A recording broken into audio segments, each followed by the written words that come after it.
یہ مضمون قرآن کریم کی متعدد آیتوں میں تقریباً ایک ہی عنوان سے آیا ہے، یتلو علیہم آیاتہ ویزکیہم ویعلمہم الکتاب والحکمۃ۔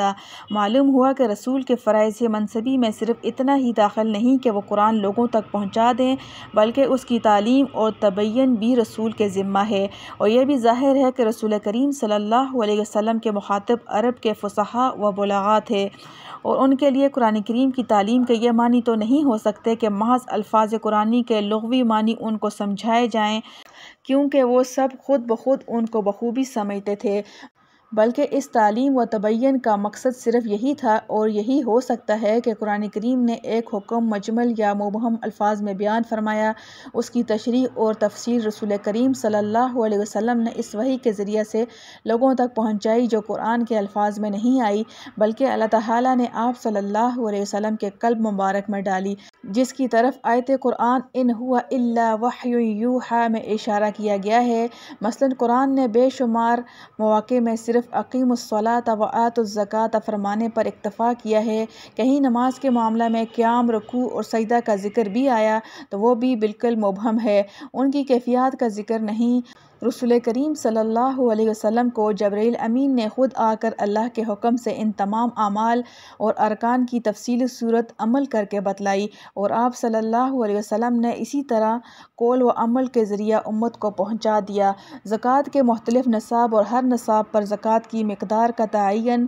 پھر یہ بات کہ کس مال پر زکوٰۃ ہے اور کس مال پر نہیں، اور مقادیر نصاب میں کتنا حصہ معاف ہے، یہ سب تفصیلات رسول کریم صلی اللہ علیہ وسلم نے بیان فرمائیں اور ان کے فرامین لکھوا کر متعدد صحابہ کرام کے سپرد فرمائے۔ یا مثلاً قرآن کریم نے حکم دیا کہ لا تأکلوا اموالکم بینکم بالباطل، یعنی آپس میں ایک دوسرے کا مال باطل طریقہ پر ناحق نہ کھاؤ۔ اب اس کی یہ تفصیل کہ رائج الوقت معاملات بے و شراء اور اجارہ میں کیا کیا صورتیں ناحق اور بے انصافی یا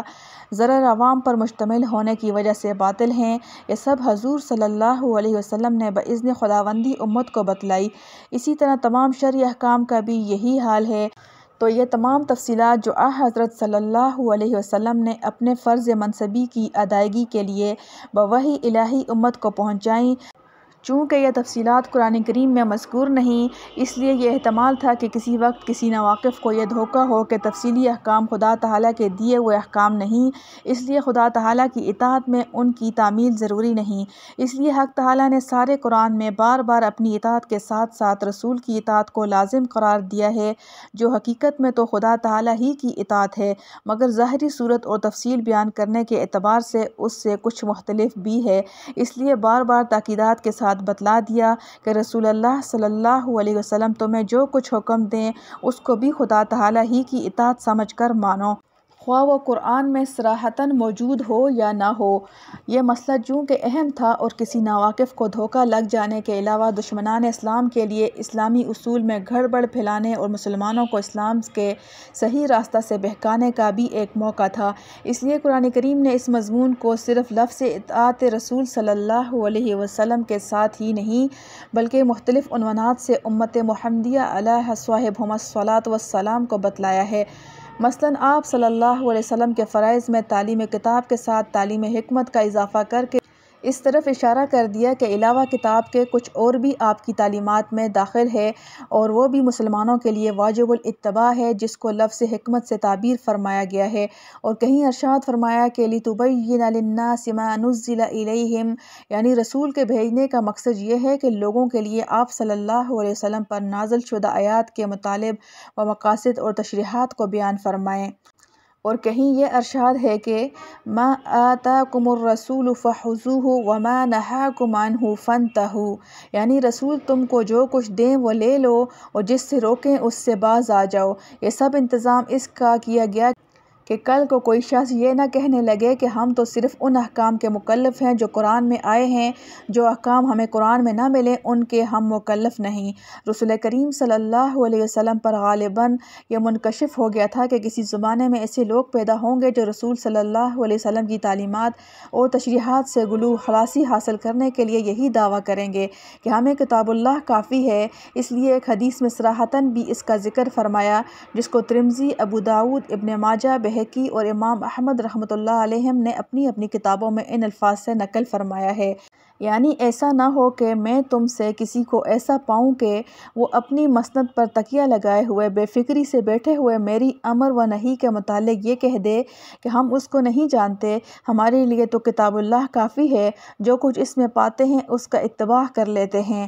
خلاصہ یہ ہے کہ اللہ تعالیٰ کی اطاعت کے ساتھ جگہ جگہ رسول صلی اللہ علیہ وسلم کی اطاعت کا بار بار ارشاد، اور پھر مختلف عنوانات سے رسول کے دیے ہوئے احکام کو ماننے کی ہدایات، یہ سب اسی خطرہ کے پیش نظر ہیں کہ کوئی شخص ذخیرہ احادیث میں رسول اللہ صلی اللہ علیہ وسلم کی بیان کی ہوئی تفصیلات احکام کو قرآن سے الگ اور اطاعت خدا تعالیٰ سے جدا سمجھ کر انکار نہ کر بیٹھے کہ وہ در حقیقت الگ نہیں، گفتہ او گفتہ اللہ بود، گرچہ از حلقوم عبداللہ بود۔ الحمدللہ حمدا کثیرا طیبا مبارکا فیہ کما یحب ربنا ویرضی۔ ربنا لا تزغ قلوبنا بعد إذ هديتنا وهب لنا من لدنك رحمة إنك أنت الوهاب ربنا آتنا في الدنيا حسنة وفي الآخرة حسنة وقنا عذاب النار اللهم أحسن عاقبتنا في الأمور كلها وأجرنا من خزي الدنيا وعذاب الآخرة۔